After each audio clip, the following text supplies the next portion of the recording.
আসসালামু আলাইকুম ভিউয়ার্স। এখন যে নোটটি দেখতে পাচ্ছেন এটি হচ্ছে বাংলাদেশের 50 ডেনোমিনেশনের একটি স্মারক ব্যাংক নোট। নোটটি অনেক কালারফুল একটা ব্যাংক নোট, সুন্দর দেখেন। এই নোটটি স্বাধীনতার সুবর্ণ জয়ন্তী উপলক্ষে নোটটি ইস্যু করা হয়েছে। অর্থাৎ 1971 সালে বাংলাদেশে মুক্তিযুদ্ধ হয়েছিল, তার 50 বছর পূর্তি উপলক্ষে 2021 সালে এই নোটটি ইস্যু করা হয়। এটি কিন্তু স্মারক ব্যাংক নোট, অর্থাৎ আপনি এটি বিনিময় করতে পারবেন না, বিনিময়যোগ্য নয়। দেখেন লেখা আছে, এই নোটটি আপনি বাজারে মার্কেটে কোথাও ইউজ করতে পারবেন না।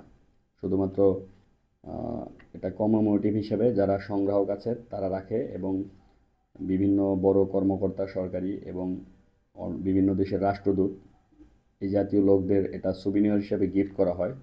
এই নোটটি দেখেন, এই নোটটির বাম পাশে রয়েছে শেখ মুজিবুর রহমানের একটা ছবি, এবং এই নিচের দিকে দেখতেছেন স্বাধীনতার সুবর্ণ জয়ন্তীর একটা সুন্দর লোগো। এবং নোটটির অপর পাশে রয়েছে দেখেন, লেখাই আছে এখানে মুক্তিযোদ্ধাদের বীরত্বপূর্ণ অগ্রযাত্রা, অর্থাৎ মুক্তিযোদ্ধারা যে 1971 সালে মুক্তিযুদ্ধ করেছিলেন তাদের ওই সময়ের একটা ছবি, যে তারা কী অবস্থায় ছিল এবং কিভাবে যুদ্ধ করেছেন, এই জাতীয় একটা চিত্র এখানে ফুটিয়ে তোলা হয়েছে।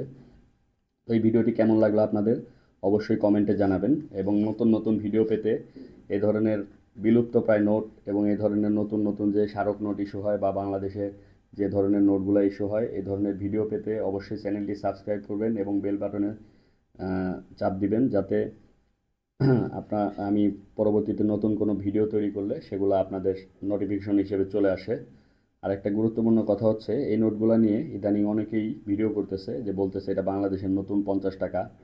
আরও অনেক স্মারক নোট আছে 60 টাকা, 40 টাকা, ওইগুলো দিয়েও করতেছে, বলতেছে এটা বাংলাদেশের নতুন 40 টাকা। আসলে এগুলা কোনো নতুন টাকা না, এটা 2021 সালে ইস্যু করা হয়েছিল স্মারক। মার্কেটে ব্যবহার হয় না বিধায় এই নোটগুলোর সাথে অনেকেই পরিচিত না। তো এই ধরনের ভিডিও থেকে আপনারা আসলে যে রং ইনফরমেশনগুলো দেখতেছেন এগুলো আসলে ঠিক না। তো যাই হোক, আপনাদের সামনে ডিসক্রাইব করলাম। আপনারা, আবারও বলতেছি, ভিডিওটি ভালো লাগলে অবশ্যই আপনারা লাইক কমেন্ট করবেন এবং আমাকে জানাবেন, এবং পরবর্তীতে আরও যদি কোনো নোট সম্পর্কে জানতে চান সেটাও কমেন্ট বক্সে জানাবেন। এই বান্ডিলটা আমার কালেকশনে ছিল, তাই আপনাদের সামনে এটা নিয়ে ডিসক্রাইব করলাম। তো সকলকে ধন্যবাদ জানাচ্ছি। আসসালামু আলাইকুম।